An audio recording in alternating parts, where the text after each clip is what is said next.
विश्वानि देव सवितर्दुरितानि परासुव यद्भद्रं तन्नयासुव। सभी आर्यभद्र पुरुषों,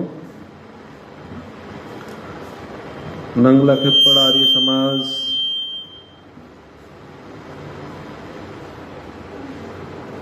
मुजफ्फरनगर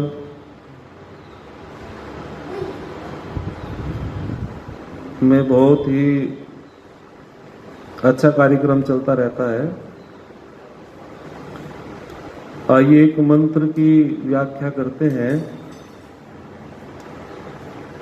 जो बहुत ही सुंदर मंत्र आया यजुर्वेद के प्रथम अध्याय में।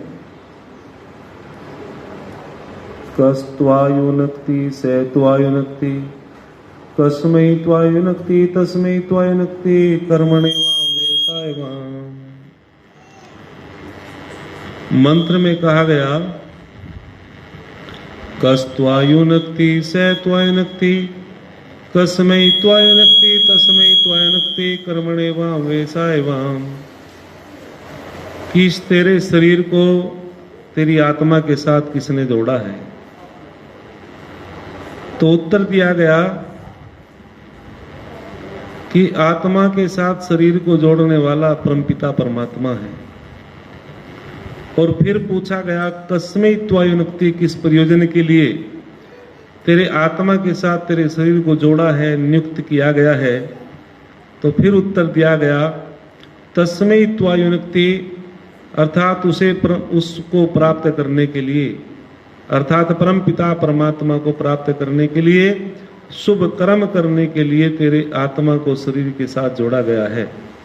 कर्मणेवाम वेसायवाम, और उस परमपिता परमात्मा को ज्ञान कर्म उपासना के माध्यम से प्राप्त कर सकते हैं। महर्षि स्वामी दयानंद सरस्वती महाराज जी ने षटक संपत्ति सत्यार्थ प्रकाश में नाम दिया है, अर्थात जो व्यक्ति उन 6 संपत्तियों के अपने जीवन में अपना लेता है वो ब्रह्म की प्राप्ति कर सकता है। वो ब्रह्म की प्राप्ति कर सकता है।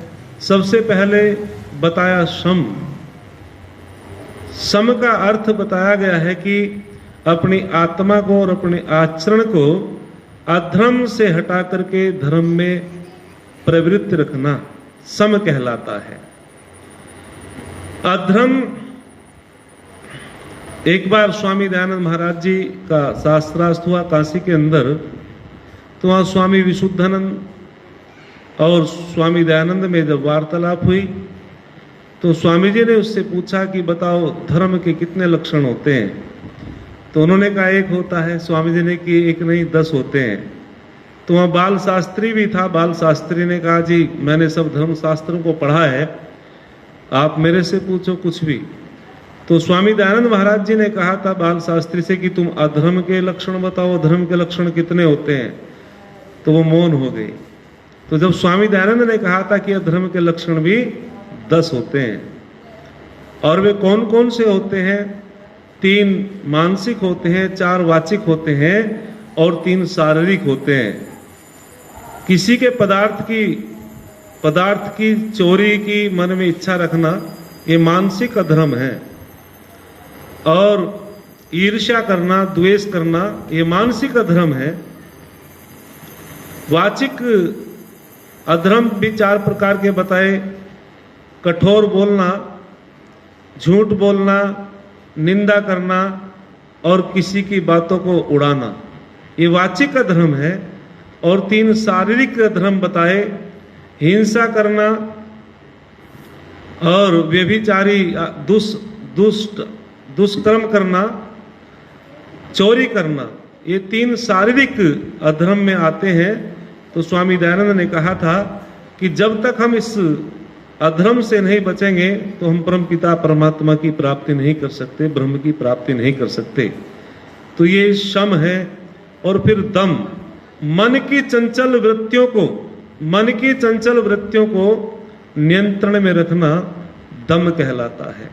एक बार जगत गुरु शंकराचार्य से पूछा गया कि जगत को कौन जीत सकता है, तो जगत गुरु शंकराचार्य ने कहा था कि जो अपने मन को जीत लेता है वह संसार को जीत लेता है। अर्थात जो अपने मन को, कहा गया मन है मनुष्याणाम कारण बंध मोक्षयो, मन ही बंधन का कारण है और मन ही मोक्ष का कारण होता है। मन को ध्यानम निर्विषम मन है, अर्थात जब हम अपने मन को परमपिता परमात्मा में लगा देते हैं तो वो ध्यान कहलाता है। जब मन की चंचल वृत्तियों को हम नियंत्रण में कर लेते हैं, बस उसी का नाम ध्यान होता है। आगे बहुत सुंदर बात कही, आगे कहा उप्रति। उप्रति का अर्थ होता है दुष्ट लोगों की संगति से बचना, अच्छे लोगों के संसर्ग में रहना, अच्छे लोगों की संगति करना। दूरे पूर्णेन वसति दूर ऊनेन हियते, अर्थात जो सज्जनों की संगति करता है उसका जीवन पवित्र हो जाता है, और जो दुष्ट लोगों के संसर्ग में चला जाता है उसके जीवन का पतन होता है। तो हम सभी को अपने मन इंद्रियों को वश में रखना चाहिए, तब जाकर के हम ब्रह्म की प्राप्ति कर सकते हैं। आगे बहुत सुंदर कहा तितिक्षा, चाहे कोई आलोचना करो, प्रशंसा करो, हानि हो, लाभ हो, इस बात पर बिल्कुल ध्यान नहीं देना चाहिए। जो साधक व्यक्ति होता है वह अपने कल्याण रूपी मार्ग पे चलता रहता है, धर्म के मार्ग पे चलता रहता है, सत्य के मार्ग पे चलता रहता है, साधना के मार्ग पे चलता रहता है, चाहे कितने भी बाधाएं क्यों ना हो। जो उन बाधाओं से नहीं घबराता है वह निश्चित रूपेण उसका आत्मा बलवान होता है, वह ब्रह्म की प्राप्ति कर सकता है। और आगे बहुत सुंदर बताया गया श्रद्धा श्रित जमाधा, अर्थात सत्य को धारण करना। जो भी आप्त वचन है ऋषि महर्षियों के और वेदों के, उन आप्त वचनों पर श्रद्धा रखना, उनको अपने अंदर अंतःकरण में धारण करना, ये श्रद्धा कहलाता है। जब तक हम अपने वेदों और विद्वानों के प्रति श्रद्धा नहीं रखेंगे, हम निश्चित रूपेण आगे नहीं बढ़ सकते। तो हमें विद्वानों का, वेदों का सम्मान करना चाहिए, उनके प्रति श्रद्धा रखनी चाहिए। आगे कहा चित्त की एकाग्रता, अर्थात जब तक हमारा चित्त एकाग्र चित्त नहीं होगा, जब भी कहीं सत्संग चलता है उस सत्संग में हम एकाग्र चित्त होकर के नहीं बैठेंगे तो हम उस बात को ठीक प्रकार से ग्रहण नहीं कर सकते, क्योंकि वक्ता का श्रोता का बहुत ही गहरा संबंध होता है। तो हम सभी को, जो भी कोई विद्वान है, आचार्य है, उनकी बातों को ठीक प्रकार से सुने। तो ये एक मंत्र के माध्यम से थोड़ी व्याख्या रखी।